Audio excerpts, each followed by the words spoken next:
Hello, everybody, and welcome to a 3-round mock draft just days before we get to the real thing, the real draft, and day one should be fun, and especially in this mock draft we have here, I did a little bit of the unorthodox. I got out of my comfort zone. I made some of these picks based off, what you're hearing currently, and then some like bizarre theories that you've been hearing or that have been thrown around, and some just different draft scenarios to give it some originality. A lot of the draft content has been the same. A lot of the mock drafts have been the same over the last 3 months for people. So I thought to kind of rejuvenate the process for me, especially through 3 rounds, is get a little crazy at times and then shake up the board and see how teams pick after that. So we're playing with some draft scenarios here, and I will warn you guys before we get into this thing, there are only trades in the first round and not through the second and third. So I thought we're not going to make it that complicated. It's a lot to think about. It's a lot to do. It's a lot to keep track of. So I ended up just kind of doing trades through the first round and then kind of left the second and third alone. Without further ado, let's head right into this thing. We've already been talking for too long. We all know it's Caleb Williams, number 1. If you guys want to hear breakdowns on these quarterbacks, I did recently do a video. Go find and watch that if you want to listen to player analysis on some of these players, because honestly, I'm not going to sit here and blabber about what players don't or do and don't do so well in each and every pick. It's just not, I'll just say it's a waste of my breath, if you will. So we've seen this time after time. Caleb Williams, number 1 overall. That is not switching for me, though. I do think everyone's looking at it as like a sure thing. It'll be the biggest surprise in draft history if he doesn't get picked at number 1, right? But I still see it as like I'm not even 95% sure this is the pick. I think there's an outside chance from way down yonder that Caleb Williams isn't the pick, but I expect it to be. I would be shocked if it wasn't, but it's not like to the point where I'm like betting on it. Like, everything is unpredictable, especially with NFL GMs, teams, owners, all the money, all the organization, everything like that get put into these things. Caleb Williams, maybe there's some inside information we can't tell, so we just don't know. So we'll see, but everything kind of checks those boxes, and he looks like the clear-cut number 1 pick. Meanwhile, Jaden Daniels isn't quite the consensus here right now. There is some controversy just weeks before the draft or a week before the draft with Daniels, like some of the agent controversy we've seen kind of flying up right now. Also had his visit with the Washington Commanders, and they actually invited a lot more people, quarterbacks, players, than Daniels when he was expected to be himself. So a little bit of a mix up there. And I don't know if it's to the point where it's like, hey, Washington, don't draft me. It's just more to the point where it's like, the Raiders look good. I don't know. It's hard to tell right now, but I'm sticking with Daniels at 2. We're getting crazy. JJ McCarthy, I don't value him near the top 3 in this draft. I just think it's really hard with everything New England has hinted at with Drake May and how much work he would be. I think it's McCarthy here, winning culture, going to New England. I don't know, honestly. This is a toss-up for me. It took a while to decipher and really make my decision. Was it McCarthy? Was it Drake May? And so here we are at number 3, picking JJ McCarthy, and honestly, I don't know how I feel about it, but it's one of these wrinkles that can happen, and it shoves the whole draft order into kind of a halt, and everyone has to kind of rethink things. I don't think people are expecting this. I don't think it's going to happen. This is an outside chance, and again, I even hesitated doing it in the first place and executing this, but it's just one of those things where, okay, it's a possible draft scenario, and let's see how it unfolds from there. Now, the big controversy is with the Arizona Cardinals. Do they trade down, accumulate some picks if they find a trade partner? And Marvin Harrison Jr. is staring them right in the face. So you kind of have to make the tough decision if you're the Arizona Cardinals, and it's tough to really evaluate all options, especially when you're just on the clock, but I'm sure they've been ready for these scenarios. And in this scenario in particular, we're sticking and picking Marvin Harrison Jr. I just couldn't pull myself away from it. Nothing like that. No trade down. Honestly, it gets close. It's one that you really kind of have to think about, but Monty Austinfort, the general manager there, coming from New England, sure thing. Marvin Harrison Jr., his floor is outrageous, and he's my number 1 receiver, and it's mostly because of the floor he gives you at such a, he's so ridiculously good, and it's at such a good level that you're getting, that you know what you're drafting, and it's a sure thing at number 4. for the Arizona Cardinals. Chargers going to go Malik Neighbors at pick number 5. You're getting some speed. You're getting stuff you don't have. Traded away Mike Williams, or not traded away. You cut Mike Williams, I believe, right? And then just said sayonara to Keenan Allen, and he's on the Bears now. So you're down to Josh Palmer and Quentin Johnson. Neither of those guys are Malik Neighbors, and I think Neighbors is a stratosphere above both those guys, and especially with the skill set he brings. You don't have that other than your returner Darius Davis, who he might have an outside chance at even being a returner this year with the new kickoff rule. So it's just really interesting the way that this team has gone through the process the way they have. I wouldn't have expected most of the stuff that they've done, but Malik Neighbors at number 5 overall, you're getting a very, very good player. I wouldn't even tell you that like Rome Odunze is a bad pick here either. And it's Drake May getting picked at number 6 overall to the New York Giants. They obviously have Danny Dimes. One more year for him until it's like plausible to the point where like, yes, you can cut him. And Rome Odunze definitely in the conversation here. Trade down definitely in the conversation here. But Drake May kind of just trumped both those scenarios. I think that the Drake May to New York Giants, it just makes too much sense if the opportunity presents itself without having to trade up for anyone. If Drake May sits in their lap or falls into their lap, if you will, Drake May, it's not a should be, could be, whatever. You got Brian Dable. Brian Dable once had a Josh Allen. So just to kind of throw that out there along with the year to sit, because May's not polished, because Daniel Jones will start another year. So it's just a whole thing, and it just seems to align pretty well. Giants at number 6, Drake May. I think it's plausible. With the top tackle on the board, we're just not going to be able to avoid that. Tennessee goes Joe Alt at number 7. And again, this could be Olu Fashanu, but this seems like the top tackle in Joe Alt for consensus and what seems to be the chatter right now. And a lot of these mock drafts, you're drafting based off what you hear, and then that's where the rankings kind of come in for personal preference. It's like more of what you see. So from what you see and what you hear most of the time, is Joe Alt top tackle. So sticking with that theme, going with him at number 7 overall to the Tennessee Titans, the massive human being out of Notre Dame. Atlanta Falcons and the Denver Broncos in cahoots right now, trying to get to that spot at number 8 overall. Denver would be trading up, and this is incredibly unrealistic, but that is just what the mock draft simulator gives us that we're using here today. So to jump 4 spots into 1 third-round pick this year, nothing else. And you're probably thinking, who are they trading up for? Is it Rome? Is it one of these edge players? It's going to be Bo Nix, my quarterback 2 in the class. I know, crazy, right? No one ever is that high. I've seen Bo Nix at 3, I think, for Sims, and I think that's the highest I've seen him. So Bo Nix, for me, a really, really good player, mature, great accuracy. Like, he's the point guard of this class, getting comparisons to Drew Brees with the Denver and Sean Payton landing spot. People are saying, well, that's the new Drew Brees.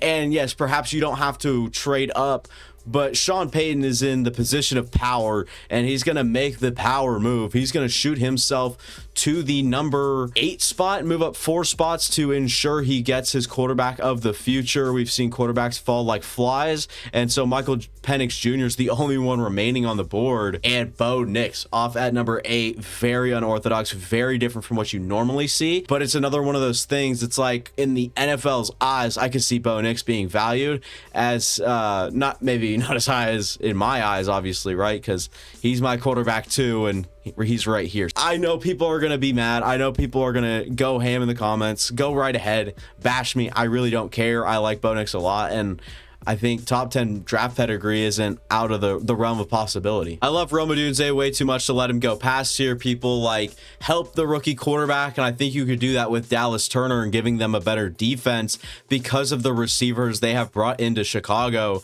DJ Moore, Keenan Allen kind of highlight that wide receiver room. Obviously, Odunze has drawn some Keenan Allen comps, so we'll have to see what they decide to do here at 9. I just love the player, and I think Odunze is just way too good to drop any further. And would he have gotten past the Jets for me? Probably not. Rome Odunze off the board, Chicago.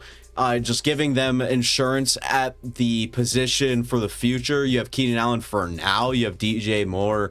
Obviously, he's still young. I think like 25 or 6, so still very young there. Signed on to his long-term contract, so that should be a very good Y and Z or X and Z receiver. Obviously, with the Dunze after Keenan Allen's like gone or whatever, if you want to put Keenan Allen in the slot, like there's just so much versatility you can have with your receivers after you make this pick.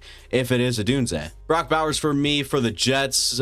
People have been doing it, and I've just been right there on it. I thought that this was a possibility earlier on in the draft process when he wasn't getting picked inside the top, however many picks. Obviously, people wanted him to go to the Chargers early on. What ended up happening was you just kind of let him fall. And then you get to the Jets. It's like it's a possible scenario, but they need O-line. But with recent acquisitions at O-line and the important spots of need, then it opens up Brock Bowers as an opportunity, especially a win now window, and the window they're in currently. I think it's a good idea to just get insurance. And yes, Tyler Conklin, okay, that's fine. He's good. He's not Brock Bowers, and that's for damn sure. Really good skill position player that I think people have forgotten just how good he has been over his college career, even heading into this draft. I think he's being undervalued and not talked about nearly enough as a very solid blue chip player that is very good right away. Obviously, Minnesota got screwed, but there's been a lot of chatter about how they like Michael Penix Jr., how good he would be in the Kevin O'Connell system, how good that pairing would be. And you're sitting here at 11. Yes, you might be able to trade down a touch. You might have been able to trade up earlier, but they got screwed. They kind of got railroaded earlier on in this draft, and it obviously can happen. I think everything's on the table for Minnesota, but you have to take him now if you're going to take him at all. You've got quarterback lane with Las Vegas, and we already saw Denver make the move up, and so it's basically Las Vegas. Up next, Seattle. I mean, the Rams are a player or a team I would say would like Michael Penix Jr., sit for a year behind Matt Stafford, get right, and once Stafford's up and out, Michael Penix comes in. So that all being said, he's sitting here at 11. Minnesota need and want a quarterback. I think he fits well, and whether or not it's a smokescreen, there's been a lot of Michael Penix Jr. talk, like with the Vikings, and it could just be the Washington purple to the Vikings purple, but I don't think that's the case. I'm going Michael Penix Jr. here at number 11 for the Minnesota Vikings, and making it just a solid set in stone thing. Like I said, we are getting crazy with this mock, and it has kind of fallen off the rails already. Let's see if we can get this thing back on track here, or at least make some picks that people will be happy about, because I'm sure if anyone continues watching past this point, the overall opinion on this mock draft is not looking great. People are going down to the comments. They're raging right now.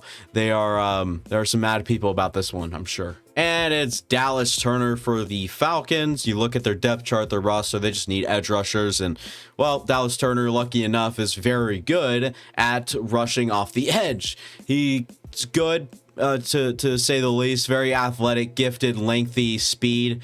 He's always around the ball. He's making these splash plays, and it just showed up on tape. I mean, I'm watching his competition, and I'm just trying to watch a receiver, but somehow Dallas Turner stands out on that tape. So I'm just very curious as to how much a team like values that and how good the NFL will really think he is. Obviously, he tested out of this world, and he's sitting there at 247, probably played up towards that 255 range, but slimmed down to run a good time at the 40 to impress all of us and maybe increase that draft stock. So here he is at number 12. The Atlanta Falcons trade down and still get their guy, going Dallas Turner at 12. Plug in and play right tackle right away. On the other side of Colton Miller, you're bringing in Oregon State's Talise Fuanga, who will be the 13th overall pick in this draft. Again, plug and play. Mahler on the right side, and you might want to move him into guard if he doesn't really work out at tackle, or if you have someone else, you can kind of have that flexibility there. He'd be a good guard as well, but I'd stick him out on an island, give him the right tackle job right away, see if he keeps and holds his own out there, and then kind of game plan after that if based off his performance, I should say. So here we are at 13, Las Vegas, probably mad about the quarterbacks right now, and then at 11 comes around, Talise Fuanga is still on the board, and I still think that's good value in itself. Back-to-back plug-in and play tackles. We're going Olu Fashanu here at pick number 14 for the New Orleans Saints. Trevor Penning hasn't been amazing. Pretty disappointing, to be frank. And Darius Pete is still sitting on the streets.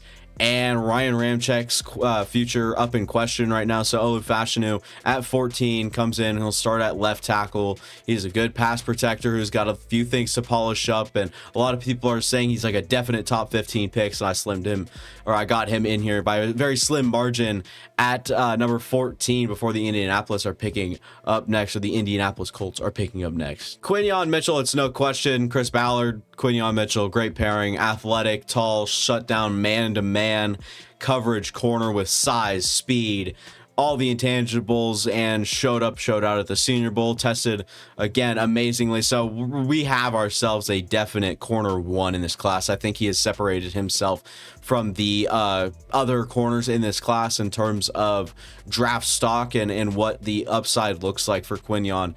He shows a lot of the traits of those true shutdown man-to-man corners. So off the board at 15, obviously a very athletically gifted human being in Quinyon Mitchell. Lineman shooting off the board every which way is Troy Fautanu here at number 16, a very talented football player and maybe someone that could have been in question for the Jets, to be honest. I mean, he could have been in play way back there, and I think Seattle just need help kind of everywhere, and he is a little bit more of a tackle right now in the general like consensus view or whatever. Everyone's kind of like, well, he actually had good measurables and can stand on an island, but here we are drafting him basically as a guard. But you never know, and there's some injury concerns there in Seattle. He can play all five.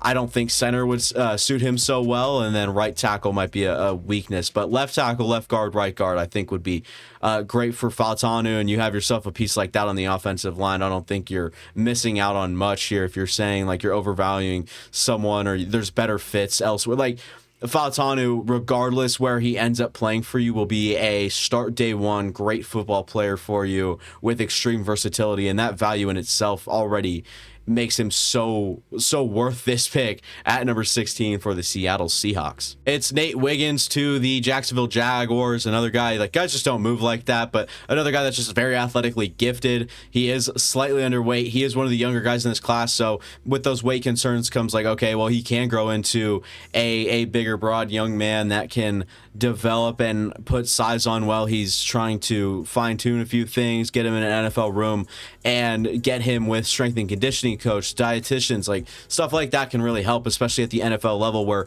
everyone has experience with every body type, right? So if you're trying to gain weight yet refine technique, I think that the perfect place to do it is in the NFL. So you look for him to gain some weight, but also keep some of his agility. Like he is, again, guys don't move like him. And so here he is at number 17, drafting off intangibles pretty much. Dreson Newton, DL1 off the board. Everyone kind of expects Byron Murphy at this point, but he's still my defensive lineman one. I watched the Wisconsin game and just recently, so that one kind of just stood out to me the most. He is such a game wrecker, so good, high motor, runs sideline to sideline, gets out. I've even seen him make like chase down tackles on screen plays at 300 pounds. Dreson Newton is just a very big human being, kind of been forgotten about, but when you look back at his tape, he's very, very good and was clearly one of the best players on the field every time he was there, every time he was on the field or on a field. It was Dreson Newton doing something to help someone, right? So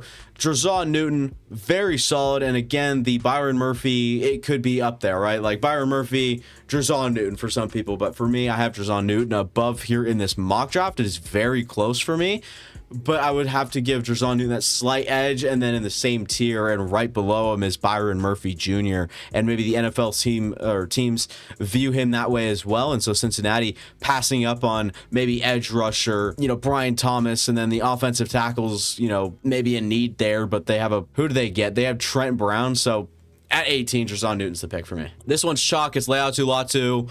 Low moving costs as he's moving from University of, what is that? Probably Central LA or something like that. I don't know. I don't know what UCLA stands for in full transparency, and I'm even from California. And he goes to the Los Angeles Rams, It's pretty chalk. He's really good technician, really solid floor coming out of college. Very refined with his hand work, or the way that he moves with his hands and the pass rush plan.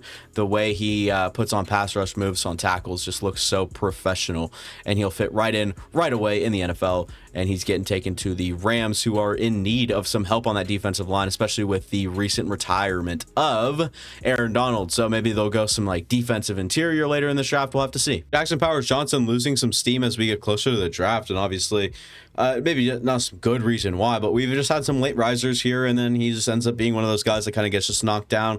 Interior offensive line's a tough one to kind of keep, you know, your popularity, your draft stock up. It's just not like a boring position, but when you look at the flashy skill players, the crazy freaks on defense, you know, you don't stand out as much, right? So JPJ off the board to the Pittsburgh Steelers, in need of some interior offensive lineman help.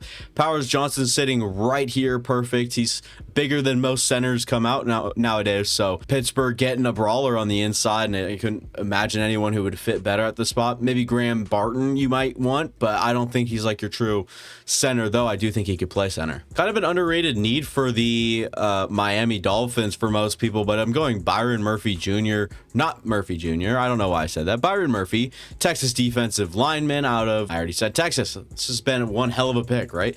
Look at my analysis go. Miami at number 21, getting some speed, athleticism on the defensive side of the ball this time around. You're going to pair him up. I don't know if Zach Sealer's still there. I haven't really done my research on the Miami Dolphins a whole lot, because this pick has either been like the best guard or the best defensive lineman, or if somehow Brock Bowers is in play, which he has never been for me. So here we are at number 21, Byron Murphy off the board. Such a good player. I think the Miami Dolphins would be thrilled. What happens every year with the Eagles? That's right. They get these massive, amazing human beings that just eventually end up being superstars, really good. And nothing's changing here with the Amarius Mims. We're getting an SEC tackle in there to play right or left tackle. He did say he played 40% of his practice reps at left tackle at his time at Georgia, and that is no joke. And so basically, we have ourselves a versatile, massive, moldable, huge piece of clay in Amarius Mims, having some crazy size and intangibles on him, making him the Philadelphia jackpot. We see these things happen every year. A great player at 22. And Amarius Mims, it just like couldn't go to a better area than Philadelphia, a better team, organization, coaching staff, all of the above. Lane Johnson might even play a role in developing, and just some of these older offensive linemen. So I think Amarius Mims here is a good pick, but I know Philadelphia fans are strong with their opinions and who they want. So Philadelphia fans, feel free to slide into the comment section. Let me know what you would have done here, how the board has fallen. I know Terrion Arnold's probably for some of you guys. I know JC Latham. I know Tyler Guyton's had ties to Lane Johnson in specifics, or to be specific. Let me know. I mean, I think Amarius Mims here at number 22 is amazing, and it's a great pick for him. It'll be Jared Verse for me for the Minnesota Vikings, obviously grabbing Michael Penix Jr. earlier and still able to get a player that you would have thought of at number 11. It's great value. You get more of a power rush here with Jared Verse. Now, their interior is kind of lacking a little bit, and unfortunately, Byron Murphy Jr. and Jerzon Newton are both off the board. My next best option on the defensive line would be Jared Verse, and I have full faith that he will be at least like solid day one, good floor for him, and I think he is ready for like that NFL physicality power role, and then we'll have to see if he can expand. And the ceiling is high for Jared Verse, and he's got a fun story, so I like Jared Verse, and especially at 23, I think it's great value and a good pick for Minnesota. And we're gonna go Graham Barton for the Dallas Cowgirls. Got Tyron Smith gone. Tyler Smith kicks out to left tackle. Graham Barton played left guard for us, and then obviously center, right guard Zach Martin, obviously, and then right tackle Terrence Steele was kind of a liability last year, so you could go offensive tackle. Obviously JC Latham still here, but I just think Graham Barton's a better player, higher floor, to be honest. I mean, you could kick JC Latham into guard, except you just don't need that, and especially with Graham Barton, versatile lineman. I think he could stick out at left tackle on an odd chance you need him out there for a game. I don't think that's a permanent role for him. I think he can legitimately play guard, center, or I guess, yeah, guard and center. Left guard, center and right guard. I think he could do it all. So get Graham Barton here at 24 for Dallas, and I think you've got yourself a very movable, versatile offensive lineman that's just going to be really good right away. I like Graham Barton a lot, and I think the pre-draft process has been good for him, and especially with the hype he has, and then coming out of his pro day, he was getting talked about quite a bit, and now he's up to like a definite inside the top 25 picks, and we're barely squeezing him in. People are picking him at like number 16, and even I've seen him before that. So Graham Barton at 24, good value, good pick, good versatility. As a Packers fan, I'm happy to make this pick. It's Cooper DeJean for me at 25. No questions asked. Probably starts at strong or free safety, whichever one McKinney's not playing. And I think Gutekunst came out and said they want a younger guy to develop with McKinney. And DeJean, not the perfect mold for that, but a guy, I mean, Anthony Johnson's there, sure. He's a fan favorite, good player. Maybe he's our nickel defender in some packages, but I just like Cooper DeJean much better, and I feel much better about him being our rangy safety over top cover. I don't think maybe he sits on the boundary when, if, Eric Stokes can't figure it out, if he keeps getting injured, Jair suspended or whatever, DeJean might have to come down and play, and he has that versatility to him. So I'm happy with the pick here at 25. Brian Thomas Jr. at this point, probably not anticipated to be here as of like a week ago, but here we are. Some questions about the off the field injury stuff, I guess, and then the alpha mentality. Apparently he settled in being just fine, being the number 2 to Malik Neighbors through his college career. Teams have maybe gone into, this is just a report I read, could be kind of faulty or nothing behind it, but kind of the mentality of wanting to be and becoming that number 1, because obviously Mike Evans isn't going to be there forever. Chris Godwin's had a pretty off and on injury led career or whatever. So Brian Thomas Jr. might have to step up, and who knows if he's that guy. And then, like I said, the off-field injury. So there's just questions right now looming about Brian Thomas, but to me, he's still a very good player and still worth the 26th overall pick, especially to the Tampa Bay Buccaneers, where he gets into a great scenario, great place, great landing spot. And I think a player like Baker Mayfield doesn't compliment him in the ways you'd think, but I actually like the pairing quite a bit. So give me Brian Thomas Jr. to the Tampa Bay Buccaneers. Buccaneers fans, let me know what you think about this pick. Arizona going J.C. Latham, getting a pillar on the right side, and you're like, what, Paris Johnson plays there? Nope, he's going back to the left side where he played, I think, a year or two at Ohio State. And that way you have an Ohio State left tackle and an Alabama right tackle and everything in between. You still need some work on, but it's all right. We got Will Hernandez on the inside to hold it down, and maybe a player I'm forgetting about. But J.C. Latham coming in, being the plug-and-play right tackle to help Kyler Murray under center, of course. So Latham, Johnson, your tackle duo of the future. We're going to Adonai Mitchell. It seems pretty conventional by now. I think a lot of people are doing this pick, but for me, it's just Adonai because of the talent and the untapped. I mean, they just got rid of Stephon Diggs, so how much more do you want, maybe personal issues or personality stuff to play into your receiver room? So maybe they go a different route here. McConkey would be a fun one, but I think he profiles too similarly to Khalil Shakir in terms of body size and what he offers. Troy Franklin could be in play. Even Leggett you'd think about at this point, but it's just a tough projection because Adonai is a very tough evaluation, and he is one where I think the interviews and then the pre-draft process really mattered for him in terms of how he interacted and interviewed with teams, how he kind of went about his business, what he said in those meetings, and how the work ethic showed either at the pro days or whatever and wherever he was. He just needed to check some of these boxes that everyone has questions about, and that I still have questions about because I'm not an NFL insider. I'm not an NFL executive that knows how he's interviewing or anything like that either. So I'm sure he's gotten lots of question on the lack of effort everywhere, but here he is at 28, still getting picked off the board for me, and I'm not one to like slouches at all. And I will tell you, Adonai Mitchell's tape was awful to watch at times. There's just, he took plays off at a time. It was just, you'd have to go watch the whole thing in the wide receiver video I did, but I don't know, but he's still getting picked inside the first round. The talent is through the roof for him, so I'm happy with that pick, and hopefully he sorts everything out. I wish him the best in the NFL. Obviously, I'm not voting for guys to do bad, or I'm not preying on anyone's downfall, right? But Adonai Mitchell, I really hope he is really good. Terrion Arnold, high character, smart corner, couldn't fit to a better team. Give him to Detroit, and they have themselves a new media darling. He looks like he's so loose, fun to interact with on the interviews. And then you look at his play on the field. He's aggressive, speedy, rangy, makes his plays, and another smart guy. So give him to Detroit, see what they could do with him. His draft stock's been like kind of meh ever since the combine, and then it's only fallen recently due to the hype of the man-to-man cover corners and whatever his name is, Nate Wiggins and Quinion kind of taking over there. So here we are at number 30, making a very polarized pick for the Baltimore Ravens. And it's chalk. We're going Tyler Guyton, the agile, light on his feet, big man tackle. He could play right, and I believe he could go play left if he wanted to. But this has just been the landing spot for whatever tackles remaining, and it doesn't change a whole lot for me here. Baltimore going Tyler Guyton at number 30. Kool-Aid McKinstry off the board to San Francisco. I do believe he tested well at the Pro Day, which was huge for him.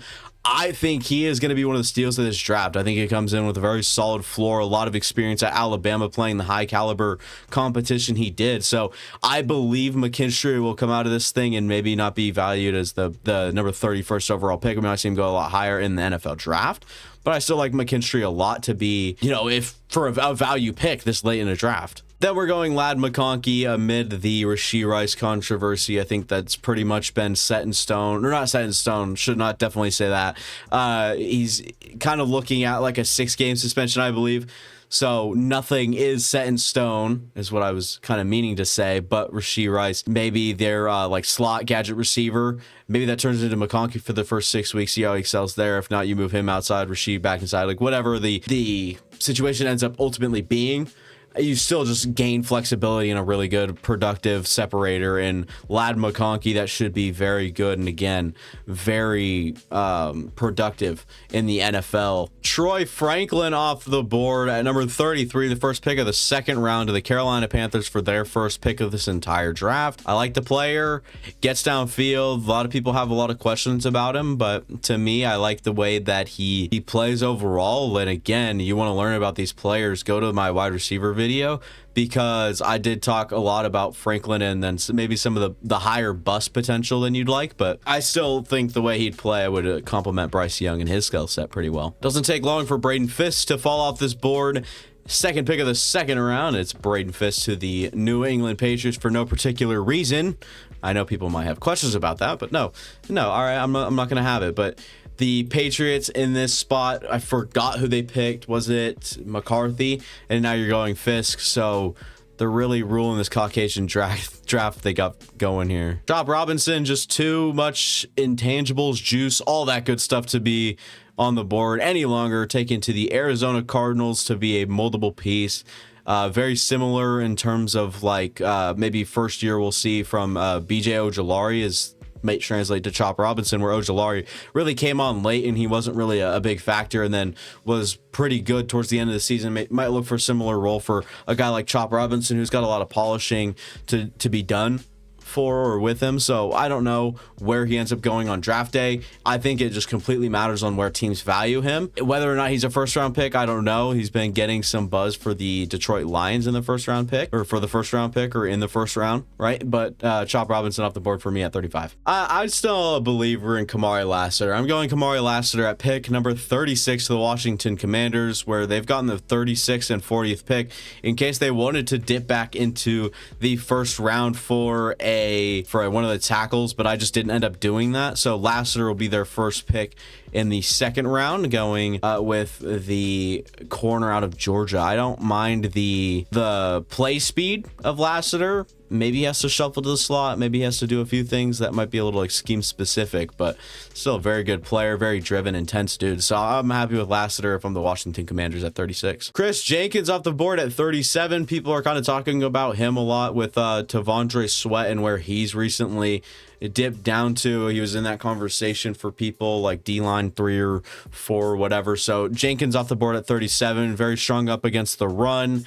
does enough in pass rush. So we'll have to see where he ends up going. Another one that I could see either going like pretty far down that second round or very early second round, and I don't think he sneaks into the first. But I don't mind Chris Jenkins at all, especially for the Chargers. We've been talking interior defensive linemen for them for the last like what 3-4 years. So Chris Jenkins kind of solving a little bit of a problem. Oh, and he's a Michigan man, and I forgot who's head coach there. So Jim Harbaugh and Chris Jenkins reunite Michigan men to the Chargers. I also forgot to mention how high his floor is, which was kind of what I meant by solving some issues. He's just going to come in and be good right away. Darius Robinson, a good football player. That's like, just leave it there. He's a good football player, really good football player. In fact, he plays the interior defensive line position pretty well. I think he could be a very effective like 3 tech. And then, you know, if you want to put him on the edge on some like first down or whatever, when he's got to monitor the run as well, I think that he'd be really good there. So Tennessee getting a versatile football player. He's just he loves the game of ball. You could tell he loves yeah, I think that's the right way you put it. I'm getting really tired and I'm talking a lot, so I'm stumbling over words while also not knowing what I'm saying. And this next pick, we're actually going Mikey Sainristil, the leader on the Michigan defense, former receiver, converted corner, and a vocal leader, like I mentioned over there at Michigan. Did a good job kind of flipping the mentality around with the Jim Harbaugh team, and it kind of just was a centerpiece of that defense once he's really stepped up. And you watch Michigan, you're not going to miss Sainristil. He's very good all over the place. Ball hawk, makes the tackles, physical, it gets around, aggressive, fast play. Like he just checks all the boxes. And yeah, he's probably a bona fide slot corner, and good thing that teams use that a lot, and I still find value in that, as he is a very good nickel corner, and he'll be picked here at 39. You have JC Horn, and then after that it's like Dane Jackson is the only other guy I could think of, and that's only because I looked at like their depth chart yesterday. You just need a slot corner, you need a corner, you need secondary, and Carolina's right there. I know people are probably gonna have maybe, I don't know, people might find the good in this pick, but I still feel like people point this one out and you should have gone something like O-line to help out the quarterback. I think that having a good defense helps the quarterback, and Mikey Sainristil is building in the right direction for a defense for sure. Chris Braswell, solid pass rusher on his way to Washington, going to help over there. Dorrance Armstrong's probably their best edge, which is saying something. They got rid of Montez Sweat and Chase Young last year, coming into this year with the new free agent acquisitions. They've got off the edge, and none of them are really Chris Braswell. I wouldn't say the ceiling's all that amazing for Braswell, and he's not looked at as like, holy crap, this athletic high upside player. It's more of, okay, let's go get ourselves a solid edge we know is going to have good power. He honestly, it wasn't like a one-trick pony, but he was good power, nice bend. I like Chris Braswell quite a bit, and he's just solid, and I can see him getting picked inside the top 45. I just don't know where his like ceiling is valued on an NFL point of view. Obviously, I'm still picking here because of the floor. Zach Frazier, the interior offensive lineman, the center out of West Virginia, on his way to Green Bay. He will be the new starting, either, I would say, yeah, center. Our interior offensive linemen, like, they're fine. I think we got rid of Runyon. Myers is still there, and I'm not even that great on him. I'm not really happy about that. And then I think we got, like, Freeman or whatever his name is. I don't know. I'm not as high as other people are on our line. I still think we could use someone, especially on the interior. So Zach Frazier, very solid pick for me at 41. Edgerrin Cooper heading to D'Amico Ryans and the Texans. Now, people are probably like, what are you doing? You lost Blake Cashman. Christian Harris has been like off and on. He's still like a good player. I think a good third linebacker or outside guy. But D'Amico Ryans used to be with San Francisco, who had Fred Warner. Now Cooper, he models his game after Fred Warner. He's kind of the same, smaller, faster, kind of get everywhere from the middle of the field, read, go off instincts, be that guy on the inside and in the middle of the field. And he does that for a defense. I think he opens up the middle, or I guess kind of opens up the defense as a whole for D'Amico Ryans and the Houston Texans. I think he could be really, really good and a very solid centerpiece for a younger team that's still kind of finding their feet in the league as a new group, kind of getting everything put together. I think Edgerrin Cooper is a great piece to put on that defense, and kind of a high flyer, goes everywhere. And the linebacker talk right now has kind of switched to Peyton Wilson and Junior Colson, which I'm high on probably both. I'd say Colson over Wilson because of the medicals, but Edgerrin Cooper, I think everyone's just kind of forgotten how good of a player and athlete he is. Ricky Pearsall to the Atlanta Falcons, and he will be a good over the middle type of guy. I know they've really revamped that receiver room. I know they got Rondale Moore, who's kind of similar in like slot role, but I think Pearsall can play outside, kind of opposite Drake London. Whenever it's not Darnell Mooney, I think Mooney and Rondale Moore might fight for some minutes there, and Pearsall would really come in as a pillar and be the guy for the future as well. Someone that's just sound and very pro ready, that has good ability, good hands. I think he is sneaky athletic. I think that there's a lot of stuff to like. I don't think he gets downfield like lickety split, but I think coming out of his breaks and stuff, he just shows some explosiveness that maybe people don't talk about enough. That's why I kind of said the sneaky athleticism for Ricky Pearsall, but I think he'll be solid right away and maybe has a higher ceiling in terms of like where his football IQ could go, and not like to the point where he can really expand and use his athleticism. Ennis Rakestraw, corner or safety or slot, wherever you want him, he can play here for Las Vegas. I think that they need probably a little bit of everything secondary wise. I mean, Trayvon Merrick, Marcus Epps, I think might have just returned to the Raiders. So whatever you want to say, I think he just is a secondary player, feisty, Las Vegas, like Antonio Pierce. We talk about the Detroit Lions as a team where like you draft with mentality. And here we are with the Raiders, where I think that that's also going to be a topic coming up for them. Like, how does Antonio Pierce like his players? I think Ennis Rakestraw fits that to a T. Keon Coleman coming to, or I guess off the board here to the New Orleans Saints, 45 off. I mean, I'm not high on him. I probably wouldn't even take him here if I were the Saints. If it were me picking, if it was like what I would do, Leggett and Roman Wilson both get my pick here over Keon Coleman. Javon Baker is really, really close, and Tez Walker's right there. So I'm not high on him, but here he is getting picked at 45 for me. The league still takes these guys that have traits. I mean, he's a go up and get it receiver. Most of the time you look at those and you're kind of like, well, if he's just if he does one thing well, then we'll kind of try to fit him in, do it whatever. I don't know. There's a chance he falls, and then there's a chance he goes higher than I think people are expecting at this point in the draft process. So we'll have to see come draft time. But for me, he lands here at 45. Second pick for the Colts here. We're doubling up here on secondary. I kind of hesitated before doing this one, but I'm going to go Tyler Nubin. Sorry, I was thinking about Adisa Isaac, Braylon Trice, both in range for me here, but ultimately went with Tyler Nubin. Now, some of you guys might disagree with the whole secondary pick, especially when the Indianapolis wants to come out and they've said that, hey, we want to protect our quarterback.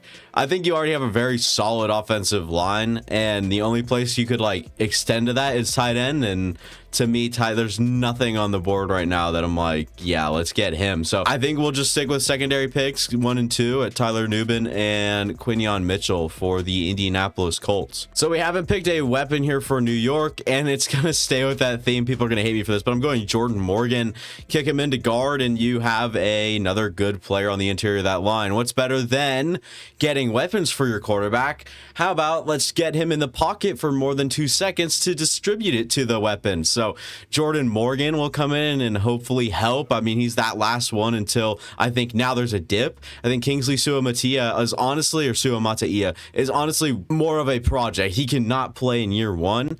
And I think Patrick Paul would probably be my next offensive tackle if I'm, choosing personally.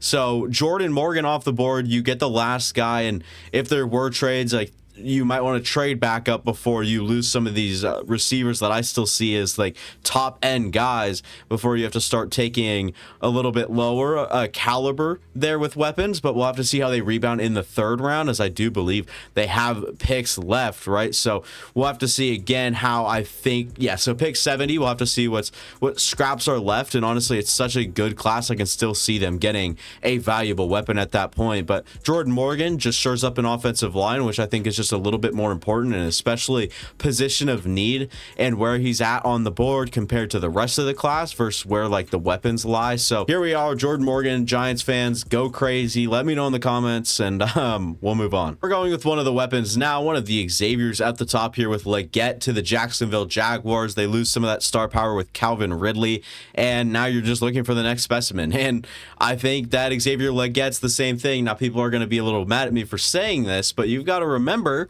who Doug Peterson coached up at one point. It was, I believe, Alshon Jeffrey, right? So some of that stiff, long hip, like stuff like your stiff hip, long legs, longer guy. Leggett probably a little bit of the same with a lot more athletic gifts. So like good determination, very, very brutal story with his whole coming up story, I guess.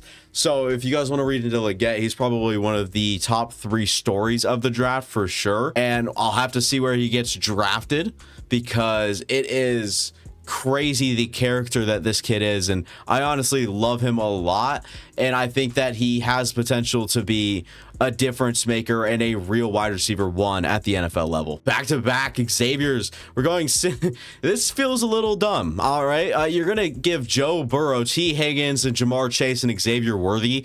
It doesn't feel fair. You're going to add some game-breaking speed to that, and it just doesn't seem, again, fair. So Xavier Worthy off to Cincinnati. He's obviously the one that ran the 4.21, I believe. It wasn't 4.22 at the combine. I think he broke that record, right? So you got yourself a speedster that's got legit play. I think that he's got a good ability as a receiver. He's not just a speed guy. He's not John Ross all over again. I think Worthy is a really impressive athlete, along with what he converts it to. I think he's very fluid in and out of breaks.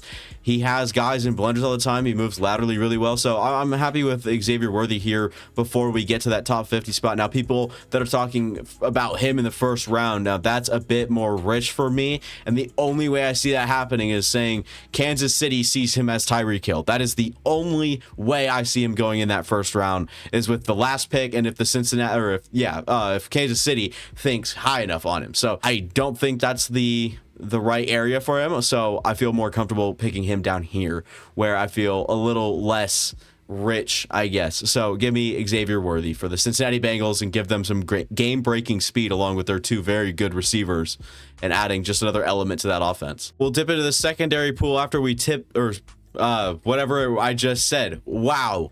This is one of the biggest brain melts I've ever had after we just dipped into the offensive tackle pool with Amarius Mims. We're going Max Melton, getting a corner off the board here. I think that it's just a need of theirs.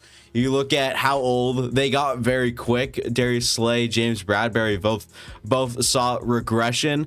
And people are gonna like scream, they have Elijah Ricks, Keely Ringo, and it's like, cool. I want Max Melton. He can play the slot, he can play outside. He's good, he's athletic, fluid athlete, very solid riser, and I think he's been consistently just going as he checks these boxes over the pre-draft process. We've seen him at the Senior Bowl, we saw him at the Combine really excel, and here he is. And we know how good DBs are out of Rutgers, right? They have a good track record in the league. So let's go Max Melton here at 50. We'll double up at offensive line. One's going to play year 1 and one's not. Jackson Powers Johnson's going to come and be a starter for you right away. Kingsley Suamataia out of BYU, way more of a project, a little bit of the conversation like, okay, we need to sit him, we need to have him a little more polished before he steps in and takes NFL snaps. It's a very intense game, and it's honestly one that could go the wrong way if you play a tackle too early,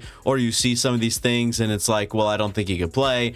So don't put him out there before it shreds his confidence and before he is so far up in his own mind that it takes away from how good he is. So I guess Suamataia has a developmental path ahead of him heading into the NFL, and who knows, he could be very good in just 1 year. He could take 2 years, and who knows, he could be an all-pro right away. The draft is really the unknown. So we're going back-to-back offensive linemen for the Pittsburgh Steelers, going Powers Johnson on the inside, and then Suamataia out here for the developmental tackle spot. We're going to go Junior Colson here for the Los Angeles Rams, as they have, Roseboom and Ernest Jones, on the inside, and then obviously Byron Young, your outside linebacker. You get Leatu Latu. We'll have to see how this defense kind of shapes up, but that's where a lot of their draft capital's gone to so far for me. And this could be like, who knows, offensive tackles if they value one of these guys high enough. And Roger Rosegarden has gotten a lot of value as of late, so we'll have to see where people really see the Rams going, and then draft night, or I guess day 2, will be more telling towards how their team would be built into the next year. So I'm going Junior Colson here, linebacker, just adding to a good linebacker room with a very good character, plays the middle of the field great. Roman Wilson heading to be the slot receiver for the Philadelphia Eagles, someone I wasn't so high on, rechecked because everybody else was, and so I got back to him, Malachi Corley, Jalen Polk, like some of these guys that just got some late steam here, and so I was like, okay, Roman Wilson. I saw a little bit more of the athleticism everybody else was talking about and some of that quick twitch, and I already thought he had a very solid floor as a fourth or third option in an offense right as he gets into the league as a bona fide slot receiver with a lot of the quick hitters and the big playability. So give me Roman Wilson here at 53. I'm not mad about it at all. Taking Peyton Wilson, the inside linebacker for NC State, going to Cleveland at pick number 54. Just need help inside, and you're addressing that need with Peyton Wilson, and a very good player with very serious injury risk coming along with him, and wherever he goes, he has a very big track record and a very long list of injuries throughout his career, high school, college, and now heading into the NFL with all that concern, I guess. Adisa Isaac off the board. They need depth. We saw what happened to them last year. They lost their edge and they basically lost the playoffs. I'm not just going to say because of that, but that was a big factor into it. So Adisa Isaac goes there and he can actually be the third guy and not have to play right away, and he can have some role models ahead of him and kind of just learn. And I think another great story with him, if I do remember correctly, there's like a report on The Athletic, so go watch that. But Adisa Isaac, 55, or go look at that and read that, not watch an article. Anywho, Adisa Isaac off the board at 55, good speed rusher out of Penn State that a lot of people actually thought he was better than Chop Robinson. I think he's surely more polished than Chop Robinson coming out, but Robinson with those high-end traits, you just don't see that, and Adisa Isaac's name has kind of cooled off a little bit, so Isaac getting picked down here at 55. Cliche or not, I'm going Jonathan Brooks here, best running back in the draft for me and for much of the draft community. Very patient, fluid runner. It looks very smooth and effortless for him. I really do like Jonathan Brooks, and then the whole Dr. Ty, I'm sure everyone's heard that story. Brooks obviously tears an ACL, and he's seeing the Dallas Cowboys team doctor to check up on that, so they obviously have some inside tell or intel on that. So Jonathan Brooks off the board at 56, pretty self-explanatory and very cliche, like I said. Braylon Trice would come in, and I hope he's actually bigger than 145 or whatever the hell he went to the combine at, because he plays a lot bigger than that. He played bigger than that for sure, slimmed down to at least test okay athletically. Braylon Trice, name that is really dropped, but I'll keep rocking with him. I like Braylon Trice a lot, and so at 57, we're going to take him off the board. Someone that pairs well with Yaya Diaby, who's come on of late over there. Vita Vea, obviously, on the inside, and you just have a good defensive line, but you're kind of missing that Shaq Barrett role, and I think Braylon Trice does a good job. And hopefully, again, he doesn't come up at like 245 or whatever the hell he showed up at the combine at, because I don't think that's where he plays or where he should play or where he played at all. I think people are like, well, he came in a lot lighter than I thought he would. I thought he played a lot big. It's like, yeah, I think he actually lost 10 pounds to go to the combine. So we'll have to see where he ends up draft capital wise, because I could see him being even higher than this. I don't know. A very productive player at Washington, and someone I really do like as a power presence off the edge. Maybe couldn't always finish and execute once he gets off clean, but I do like the player. And we're going right back into the offensive line pool and getting Christian Haynes, our right guard. And so now we've really solidified the interior. We obviously get Sean Ryan out of there at right guard. We put Christian Haynes there. We get Zach Myers out of the center spot, putting Zach Frazier there.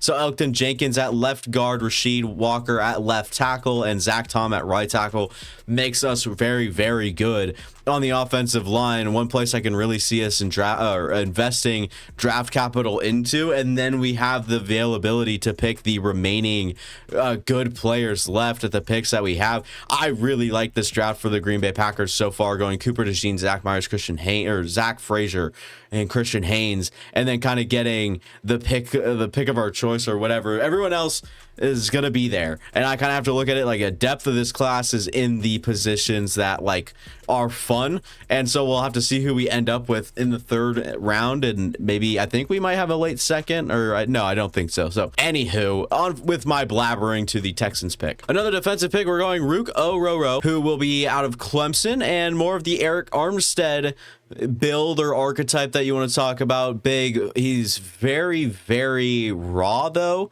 Not a whole lot of football, just a lot of athleticism along with a huge man on the interior, someone that's just got to learn to polish up some of these pass rush moves, and someone that has a particularly high ceiling with the players left here on the board. So Rook Ororo off the board to D'Amico Ryans, their second defensive player taken. TJ Tampa is a pawn for the Buffalo defense. He even plays like stand-up edge for the Iowa State Cyclones, I believe their name is. I could be wrong on that. I don't know college ball that well. All right, so I apologize. But yeah, TJ Tampa, Buffalo, I think it's a good pairing. I don't care what people are saying needs are. They need outside. Like you cut and traded so much of your secondary. I'm going with TJ Tampa, and hell, he can even slide back and play safety if you need him to. There are safeties left on the board. If you want to mix and match a few things, TJ Tampa gives you the availability to do so. Jonah Ellis should have been off the board far before now, but this is again way based off what you hear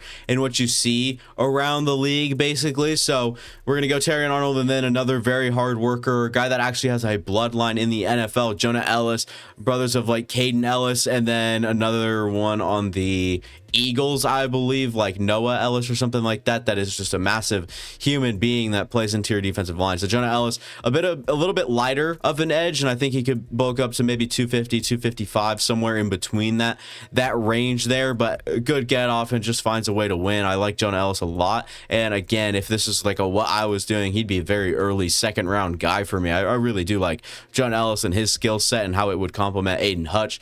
And then kind of switch off minutes with James Houston as well. Jalen Polk, the feisty receiver that's just good at two things, that's run blocking and contested catch. I just fits Baltimore in my opinion. So let me know, Baltimore fans, if there's anyone like left on the board you'd like to see taken here, or if you have any ideas, because this one wasn't like really hard for me because it just seems so obvious. But Jalen Polk off the board, not a player I'm particularly high on, but I definitely see a lot more like the dirty work, fearlessness, and I just like Jalen Polk as a character for the Baltimore Ravens to add to that, the receiving core that they have there. Getting Patrick Paul at the bottom of the second feels like very good value. A player I really like. I like the length. I like the character a lot, and just someone that's, I think, a little bit more athletic than people are giving him credit for. Now there are some questions, but I'm putting those aside and kind of looking at the ceiling, and I do think Patrick Paul could be a very good player in the league. Honestly, Colton McKivitz, I think, is your left tackle. Like, I don't think that's holding you up much. So Patrick Paul at 63 for the San Francisco 49ers, a team everyone wants offensive line, or like is a destination everyone has for offensive linemen. Javon Bullard to the Kansas City Chiefs. You're just going to need another man up above or as a slot corner. However you choose to use him, you can use him in that way. He's an athletically gifted human being, and he played as a freshman at Georgia, and that just doesn't happen. And there's a fun story about him getting into the meeting room or whatever with a team, and then the team flips on the tape, and then it's just on the scoreboard, and he sees the minute and like basically the time mark and what quarter it was, and he told him the play before the play had even shown up on the screen. So he was like, okay, we were lined up in this, and this. So he's an extremely smart, athletic human being, someone that I think would fit so well in the Kansas City team. This way, I mean, we're talking about Trent McDuffie having to go play outside corner because they're lacking a slot corner. So maybe he plays slot in some formations, and I wouldn't be afraid to put him either single high or up there in a two safety duo. So give me Javon Bullard, a player I think could be so very good, and a player we're all looking at like, why wasn't he drafted a bit higher? Maybe some of that positional value that comes along with it. But Javon Bullard, very good player, and I would say safe to an extent with a good ceiling. This is the Jatavian Sanders landing spot. I don't like Jatavian Sanders, I'm just gonna say it, but I think he could work here. Athletic, plays a similar role that, or I guess plays a athletic role, I should say. He's not much of like the dirty work, inline, true wide tight end, but JT Sanders off the board for me at 65. Might even be a little late for some people. I know people actually have him like ranked 40 in like their big boards and stuff, so we'll have to see where he goes athletically. He profiles well, but he didn't actually test that well, but on the field he didn't look so bad. So I don't know, like there's just questions, and to me the play was inconsistent and lacked that true like why traditional tight end role. And so I started to kind of think about it a little bit differently, and I'm really a fan of Cade Stover, but I don't know if that's a guy that you want with Bryce Young. Bryce Young's a little bit better when he's like working read to read, mind stuff. It works a little bit. So just add Jatavian Sanders to that progression. Hopefully that cleans a few things up with like Troy Franklin, and you're just trying to give him another weapon, another piece on that offense. Cooper Beebe falling off the board here feels good. He'd probably go and play like left guard for you wherever Elijah Wilkinson is playing, or who, I don't even know how to pronounce their center's name or whatever Cooper Beebe is gonna play. He's gonna play a guy with the just raw strength, stands up in there. He doesn't really have like this refined technique, or it looks so pretty, or like an art. It's like he just stands up and tries to overpower is the word I was looking for, the guy in front of him. So Cooper Beebe for me at 66. It could be Cooper Beebe, but I don't know.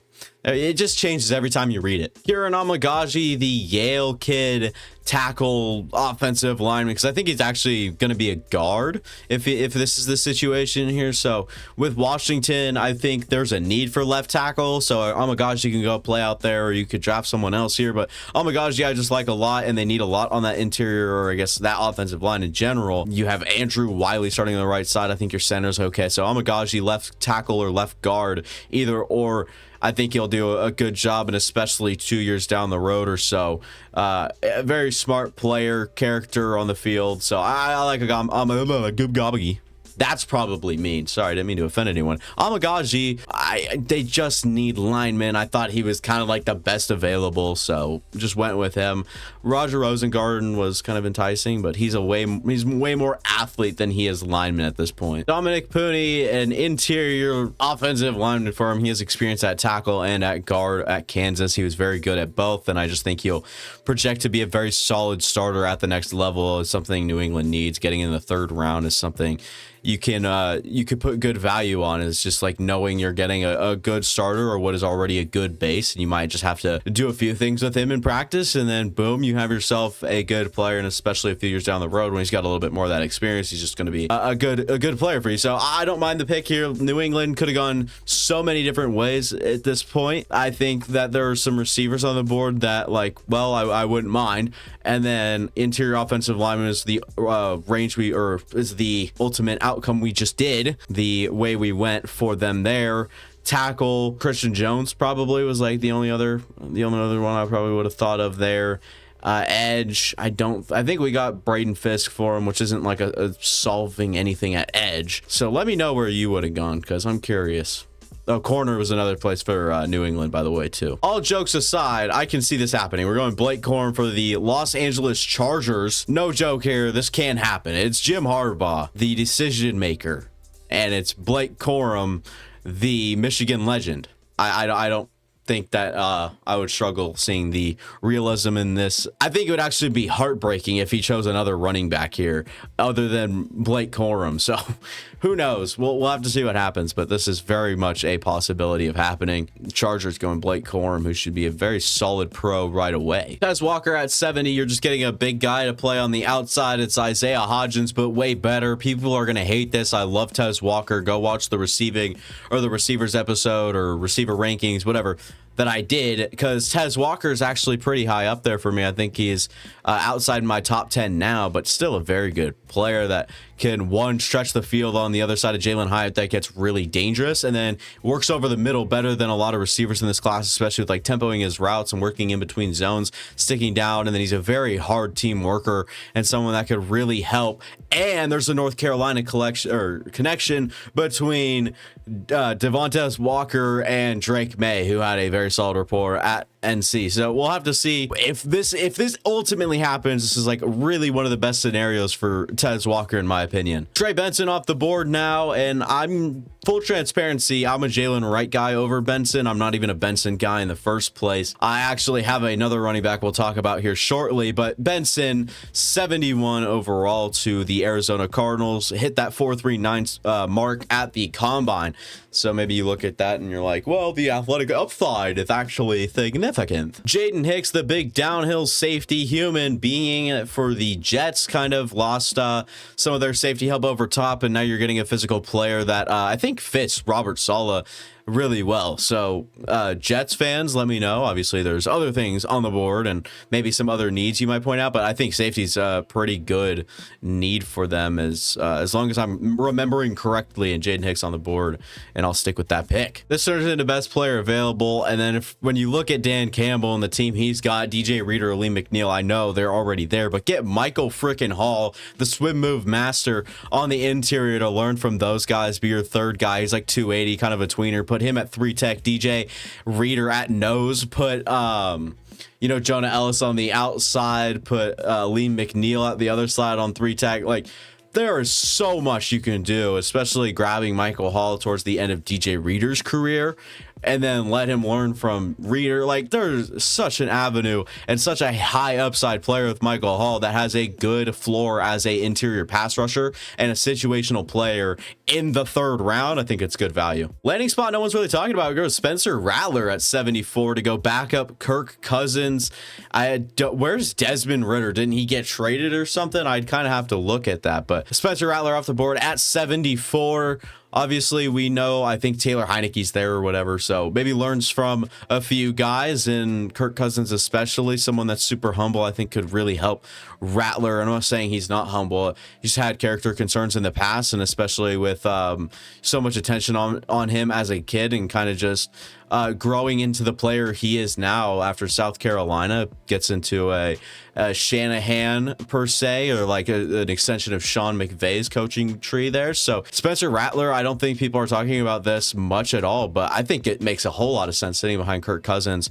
Well, Kirk Cousins kind of wraps up things for the rest of his career, and Spencer Rattler settling in right behind him. A true tweener here with Brandon Dorless getting taken off the board to Chicago, and someone I would actually be worried about going up against. But you ask some of these guys, and I watched some of these interviews at the combine, and who was like really hard to go against, and Brandon Dorless I think came up as the most memorable, so maybe the most often. So Dorless, a player that's a little bit of a tweener, like I mentioned, about probably 270 at this point, maybe 275, depends on where he's going to play, but I think he's better suited on the interior, but he's been trending towards the edge spot, so some of that could play both, and again, maybe just in between, play some 4 technique, 3 tech, whatever you want to put him, or wherever you want to put him. That complements Trevon Dexter on the inside, along with your edge rushers on the outside. Did we get an edge rusher for the Chicago Bears? We did not. We went Caleb Williams and obviously Roma Dunze, and so now you're adding to that defensive line there. So put him on the other edge opposite Montez Sweat, put him inside to help Trevon Dexter, Justin Jones, whatever you want to do, however you want to shuffle it up, you have the availability to with Brandon Dorless, and play to his strengths. I think that's the most important thing. Kyrie Jackson, the toolsy, and we're going back-to-back Organians here with Brandon Dorless and Kyrie Jackson. So off the board at 76, Kyrie Jackson, huge human being, like 6'4", I believe, and then just around 200, like 197 pounds. Very toolsy corner that can go play on the outside, on the other side of AJ Terrell, put Clark Phillips back in his rightful home in the slot, and kind of just let things settle from there. I don't think Jeff Okudah is any longer an Atlanta Falcon, my bad. So Kyrie Jackson off the board to 76. Again, tall, lengthy, big, traitsy, toolsy corner. And this is the Jalen Wright landing spot. We're going to put him with Zamir White. And then there are some things going on about, like, you know, like, are they going to take a running back? If they don't, Zamir White's obviously a fantasy option. Well, take that away from that. We can get Jalen Wright in there to be the speed guy, the get outside, the go, go, go. And then you have Zamir White grinding in between the tackles. And one thing I really like about this fit here, Wright is an everyday worker. He works really hard and he's really built, but a very good athlete. Put that in an Antonio Pierce, like we saw with Josh Jacobs, and he just kind of shoved him in between the tackles. True workhorse. And so now you're going to give him a little bit of a committee. You're going to have to work to people's strengths, and I think that this just works a lot better for Jalen Wright and Zamir White. Yeah, okay. And you get a rhyming backfield. It works even that much more. We're going back to offensive linemen with Roger Rosengarten, a guy that is just high-end athlete. You get him in space, let him go, and someone that worked that theme really well at Washington and that sort of archetype. But Roger Rosengarten is someone I can see being a riser late here in the draft process as his name gets really hot. Mel Kiper talking about him in the first round, I believe. So no offense to Mel, I think that's just a little bit crazy. As Rosengarten, that's just a lot rich for me. And so here he is. I think this is more towards the middle, if not like kind of the top or middle of the third round. And Roger Rosengarten finds his way off the board. True right side, right tackle availability there. And just a team needs offensive line, and you're getting offensive line. I think people are kind of quick to go to receiver for them with the Washington Commanders. You got Jaden Daniels, that's good, and that's good for your weapons around him. I think your running back room is fine. Kamari Lassiter, defense, and then Chris Braswell on defense as well. And then you're just going to solidify the offensive line along there with them. So let me know, Washington fans. I can see you guys not liking the draft, or I can see you liking it depending on if you're a reasonable human being or not. And yeah, let's move on. And we're getting to the Marshawn Nealon, the one-trick pony. Get through his body, or the opponent's body. Marshawn Nealon kind of just, again, one trick, but the agility to do a lot more than just the one trick. So we'll have to see how he's developed at the next level in terms of if they want to go with his strengths and really develop that skill set to a point where it's like every down he's just creating either a problem or whatever the situation ends up being. So Marshawn Nealon, a player that people can either really like or really kind of sour on because it's just the same thing over and over and over again. But he does it so well. And again, he might have some of the tools to clean things up and do it a little differently and to extend some of this stuff in his arsenal. So give me Marshawn Nealon here at 79 under new head coach Raheem Morris, coming out of the Shanahan McVay tree, headed to Atlanta his first year there, defensive guy, and make him a project. That's right, I'm doing it. It's Cade Stover off the board, one of the better blockers, and we already got their speed. We don't need like Ben Sinnott here. I think that they actually need to calm down from that. But Cincinnati Bengals, their draft has consisted of a big dude on the interior, very small, fast receiver, and then Cade Stover. So a very diverse draft here. You're going with all sorts of skill sets and all sorts of body types, as Cade Stover is a very good like possession target, someone I wouldn't even mind getting on a screen and telling him to just like plow everyone he sees ahead of him. He's got power after the catch, a very good blocker. I think he's got a very solid base to him, and he works it really well. His arms are good. Basically tack him on there on the other side as you're trying to protect him. You already have like these massive offensive linemen. Why not kick him in line and then say, hey, let's do a 6-man pro or 6-man pass protect, and then just get him on one of the edge, either double teaming or grabbing a blitz pickup or just making it a little easier overall on that offensive line, because we haven't addressed that yet. I don't know if we'll get to that with the Cincinnati Bengals. They do have other needs, and I think Cade Stover is a plug-in and play type of guy, and they're trying to do these things with guys that might not be ready for that. At the end of last year, we saw some of these guys like up off the practice squad, or someone that's like very not so good. I can't even remember the name right now, but they had a few guys even in there doing and playing some major roles for them that I'm like, well, I'm just going to give him Cade Stover and call it a day. Dukes Dwayne Carter off the board for the Seattle Seahawks, or the Sea Chickens, however you want to say it. At 81.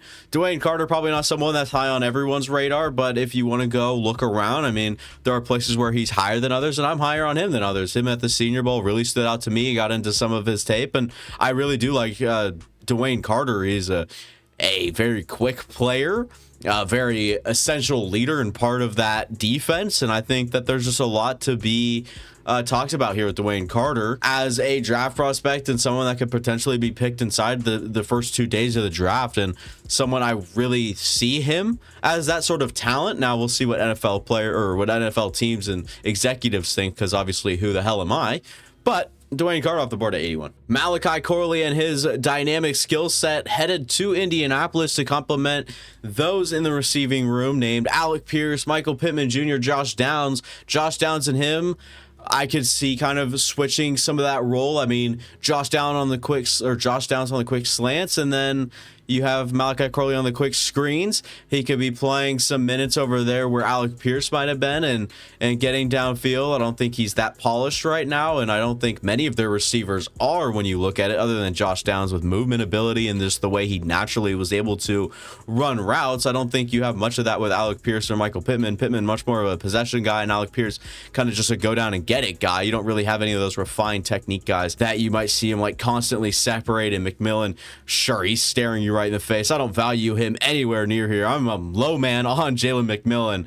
If anything, I would go Jermaine Burton here, but obviously some concerns. And so, yeah, I'm going to stay away from the rest of the receivers. Malachi Corley just made sense to me here at the time, and I'm going Malachi Corley, sticking to it. I think his skill set complements what they have already and kind of opens up what they can do with Anthony Richardson. That's another talking point of this selection and what he can do for a essentially rookie quarterback, someone that's maybe a rookie and a half, if you will, before heading towards that true sophomore year. So Malachi Corley, 82 overall to the Indianapolis Colts. Andrew Phillips, the corner out of Kentucky, toolsy athlete. You go look at some of his testing at the combine. I think his explosives and jumps were really, really, really good, if I do remember correctly. So Andrew Phillips, toolsy guy that had some okay tape. I think injury concerns are a thing for him, if I am not mistaken either. So maybe some of that holds him back, and maybe looking at a very good talent when all said and done. I may not value him as high, but here's Jalen McMillan's landing spot to the Pittsburgh Steelers. It kind of just made the most sense.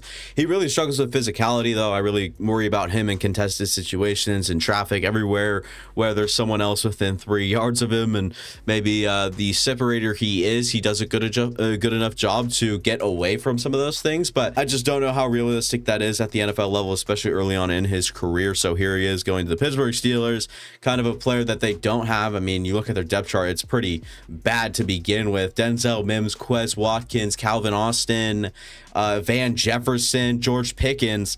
There's no Jalen McMillan in that room, and I do think like Javon Baker's a really good player. I really do like Javon Baker. I just don't know where the NFL stands on him, and I can see this being the pick, but I think he's too similar to George Pickens in terms of getting downfield, catching the ball. Jermaine Burton, we already talked about the issues he has. Malik Washington, I don't think that's a Pittsburgh move. Johnny Wilson could be hella fun and such a good player. Weapon pawn. I love Johnny Wilson. It's again, mock drafts based off what you hear and what you see from other people. It's Jalen McMillan for me at 84. And it might sound like I really hate the pick, but I don't love it, but I'm not on the opposite side of it where it's like, this is like terrible. I'm going against everything I believe here. I just kind of like it. Austin Booker, someone that's really high or really low, hot and cold, all the way around the draft community. So I'm kind of having him right here in the middle. What do people think? I mean, another guy, we talk about tools, traits. I mean, he's got length galore, didn't measure in as great as you'd think, and he's not an athlete. People were talking about how athletic and long he is, and then goes to combine, did not test that well. And so that's kind of where questions started to come up. People thought he should have gone back to school and let him have another year. I think that is smart, but I do think it's also good to get ahead and get to the NFL coaching and get to the money a little bit quicker, if you will. So Austin Booker at number 85, pass rusher to Cleveland to kind of learn as a depth piece early and then stick behind some of these guys and learn quite a bit. Cam Hart, just a big man playing on the outside. D'Amico Ryans will love a player like this. Cam Hart, just a Notre Dame, I wouldn't say standout, but a senior there, smarter guy, good instincts. I don't think his hips are like all that amazing. Some get burnt a few times where it's just like, oh, I wish you could have stayed there or like stayed with him or not get duped or something like that. But I mean, every corner has that. It's just kind of a bummer to see him as a senior getting exposed every here and there with some of those things. So Cam Hart, for me, I really do like the player, and I think he's one that goes higher to NFL teams than people think. Or he could be a 5th round pick and kind of be like, well, we tried. He had a very good Senior Bowl, in my opinion. I thought he was very shut down there and had an off and on season, showed glimpses. I do like the player. I do like the size, the intangibles with Cam Hart there. So picking him as someone to come in. Another player I wouldn't mind here either is Kalen Carson, kind of a similar profile, just a lot more physical of a player than Cam Hart.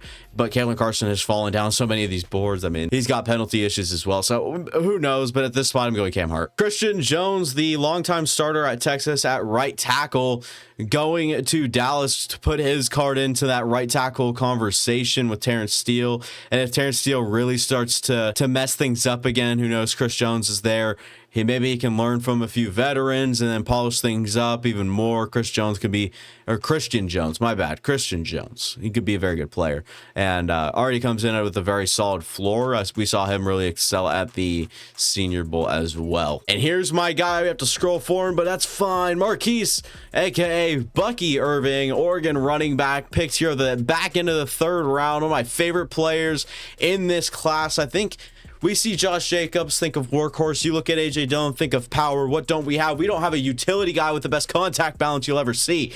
Bucky Irving, such a phenomenal player when it comes to the certain role he'd have to play. 3rd down guy, catches the ball really well, can even line up out wide or in the slot, make a guy miss. I really, really love this player, and I really hope people start to catch on to Bucky Irving. I think he's going to be a great NFL player. I think there are some size limitations, and somewhat of the role he plays has to matter, and where he lands has to matter quite a bit. As a Green Bay fan, I could realistically see this happening as either, whether it's in the 4th or the 3rd round, or hell, even the 5th, if we can get him there, I think that's even better. But Bucky Irving in the 3rd round, to me, like, one hell of a steal. Very good football player. And again, I mentioned the ability to make people miss. He breaks tackles like crazy, and the contact balance is out of this freaking world. I love Bucky Irving, and I'm more than willing to stamp my name next to his. I really do like the player, and when ultimately he's a bust in the NFL, and we're talking about him as like what could have been, or as when I'm talking about him as a what could have been, and I'll take that loss. I really do like Bucky Irving. Where do you go? Ooh, where do we go here? It's either DJ James. We're going DJ James here.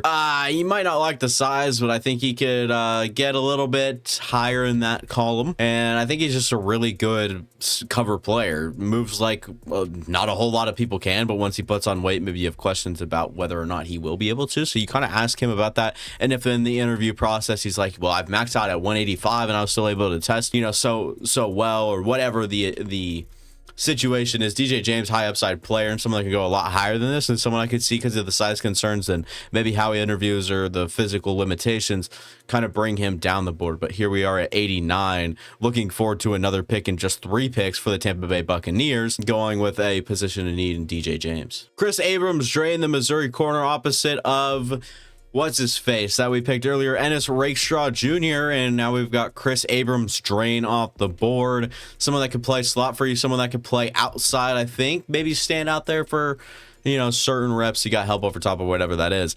For Chris Abrams drain, I do believe in the defensive talent he is. I do have some questions. I think he's a better slot player. Maybe you got Sean Murphy Bunting out on one side, Garrett Williams out on the other, Keachal Clark kind of as your alternate, and Chris Abrams drain in your slot. I think that's kind of the best situation and partnering, or I guess, yeah, the best corner room and layout and depth chart you can really look for. And stealing Jeremiah Trotter from the Tampa Bay Buccaneers, definitely someone they would consider. I think they got KJ Britt as their second linebacker to Levante David, who's basically a fossil at this point. But here we are, we're taking a smart football player that I think is good. I think just the size holds him back, and especially with his draft stock, he was up in the conversation with some of the other guys, comes in, measures, and we all get reminded how kind of small he is and whatnot. But I'm still a fan of Jeremiah Trotter. Trotter, I think it could be good value at 91 if all works out and physical limitations don't hold him back. With the Green Bay Packers, taking a good player, and I don't mind the upside here, along with the what could be with him is good, but I think the floor is still also pretty good in just a role specific area. But Jeremiah Trotter, he's not like a hit or miss. But again, I think some physical limitations and some of those questions kind of pop up. Christian Mahogany and Sua Opeta, I believe, is a Tampa Bay Buccaneer. Might have to duke it out there for the right guard position. Mahogany showed heart throughout his Boston College career. Something about like doing really well, then having a season-ending injury, coming back, and then looking like just as good of a player, continues development. So all's voting well. I think he was an East-West Shrine Bowl guy. I do like Christian Mahogany quite a bit, and I think he could be a bit undervalued right now. I think you're seeing that. I don't think he's rated that high, but I can see him going a lot higher, but I could also see him going around where people think so, like bottom of the third, top of the fourth, just due to some of those concerns. So Christian Mahogany, a good player at 92. Renardo Green off the board, finally getting him off. I mean, some of these teams, like I could have, but I just ultimately ended up going a different area. Renardo Green, good player, good size, East-West Shrine Bowl guy, another one kind of stood out. Tested fine. Florida State seemed to be very good with some of these defensive players in this draft, and he's just another one of those guys. As much as I really do love Javon Baker, we're going Jamari Thrash in this situation here. People are probably up in flames. What are you doing? He's just the next guy. I mean, he's got good yak. I mean, he's feisty enough. I don't think he is like the best blocker on the planet, but I think it could be developed, and his willingness definitely needs to go up. He's a bit, again, feisty. I've seen him get into a little bit of altercations, if you will, with some players, and I do not mind Jamari Thrash in terms of a San Francisco profiling corner who's got passion, and he could go in and ultimately play the slot and kind of learn. I mean, his pivots are so clean. I do like the player a lot, and some of the tools he has kind of definitely will translate, and then once he can kind of polish the other things up and mix and match with what he already does well, I think he's a player that can kind of come out and be like a standout in 2 to 3 years when he sees an elevated role. Maybe he goes up 600 yards one season, then like the next he has to step up or someone gets injured. I don't think Thrash is a bad option at all. Mo Kamara, the motor never stops, the production doesn't either. Colorado State edge rusher, smaller, a little bit undersized. When I say a little bit, I mean pretty undersized, but it doesn't matter. I do like the player here quite a bit. First steps elite, very quick, and again, some of those size stuff kind of holds him back, but crazy production at Colorado State, and the motor runs through the whistle, I think is the cliche there. And this is the Mason Smith spot. We think about Trayvon Walker, and it's more similar to this story here, where it's just, you better be ready to start from square one. You got to get ready to just make a physical specimen, get to work, make sure he's okay sitting on the bench first, because you know he's not going to go out in there and play. He's very raw. He was very, very highly touted, obviously LSU, and bigger name, I think, out there. I think everyone was kind of thinking about him taking the jump this year, and never really happened. He has had some season-ending injuries, I believe, in the past. Like, stuff goes on with him, and I just know that very, very raw, but very, very developmental pick here with Mason Smith, tall, huge human being, that you better have him ready for work here and get him, you know, refined, if you will. Blake Fisher, developmental right tackle you'll put behind, who do they have? Trent Brown there now at right tackle. So put him there, put him with Orlando Brown, get him in the same room, let him work, let him get some of those reps under him, and get him some, I don't know, just some pro reps, give him some practice stuff, let him go, because I think Blake Fisher could be a phenomenal player for you just once you polish him up, and another guy that might need a little bit of refining. But that's what you're looking for here in the back of this third round, is potential starters to guys that you know can maybe go out right away and make a difference. And I think Blake Fisher, worst case, he's your swing tackle or a depth piece that you like, and someone that was maybe a little bit overshadowed by Joe Alt this past year, but a good player for sure. Camarion Richardson, or Camarion, I can't remember which one of the two, but he's off the board. Pittsburgh Steelers off the 98th pick. Now someone that ran like a 4.34, great size. Mississippi State had a tough time against some players this year, but when it comes down to just like traits and what you look for, I think he's not the full package, but he checks a lot of those boxes and becomes one of those where he's like your third or fourth corner, and you're waiting for him to kind of for that switch to, or for that switch to flip, I guess. Or is it the other way around? I honestly couldn't tell you. I've been here for so long. But yeah, the Camarion Richardson, 98th overall, and we'll head to the last pick of this draft. And that pick would be Cedric Van Pran, I believe it is. So at the 99th pick, the end of this draft is Cedric Van Pran, the center out of Georgia. He's faced some good talent. He's held up before. No doubt he can do it in the next level, especially spending some time under some of the guys they have there on the interior already. Steve Avila kind of sticks out as another young guy they're putting with, and then maybe if you want to pick up some free agents or draft in the future for some tackles to take over for the guys you already have. I just didn't think there was much tackle depth left at this spot to take a shot on a guy like Blake Fisher, who's more of that developmental archetype, or not archetype, that's probably the wrong word, type of player where you're looking to develop him over time. That is the last pick. I'll scroll for y'all that are watching here. Caleb Williams obviously tops off that, but some of these things that I kind of went haywire with, and then the second and third rounds, there's just a lot of, you know, what ifs, or, oh, I could see that, or here's a connection between the coaching staff and the player, or here's what you're really looking for, or they're lacking in this area, so let's address it, like that sort of deal. So let me know how you guys felt about the mock draft. Obviously, a lot of questions for me coming to draft capital and where the NFL values some of these guys. So we'll have to see where that ultimately, it'd be kind of clarifying things for me, or just making it a little bit easier to tell in the future. It's my first year kind of doing this whole thing, so maybe once I get a feel for like, okay, NFL are drafting high-end traits, or okay, they like this guy's floor because so-and-so.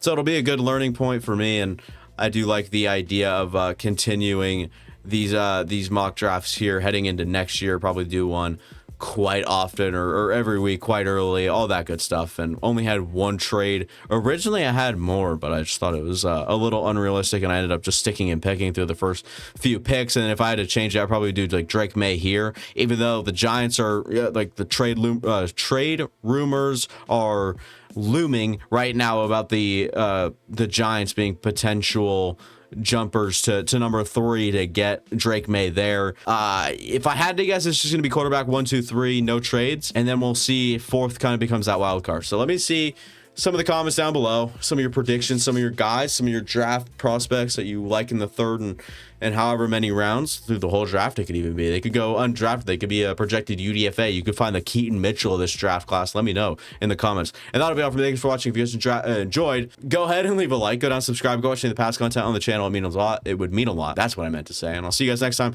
I've been talking for way too long. I have dry mouth, and it's not really doing good for me right now. So deuces.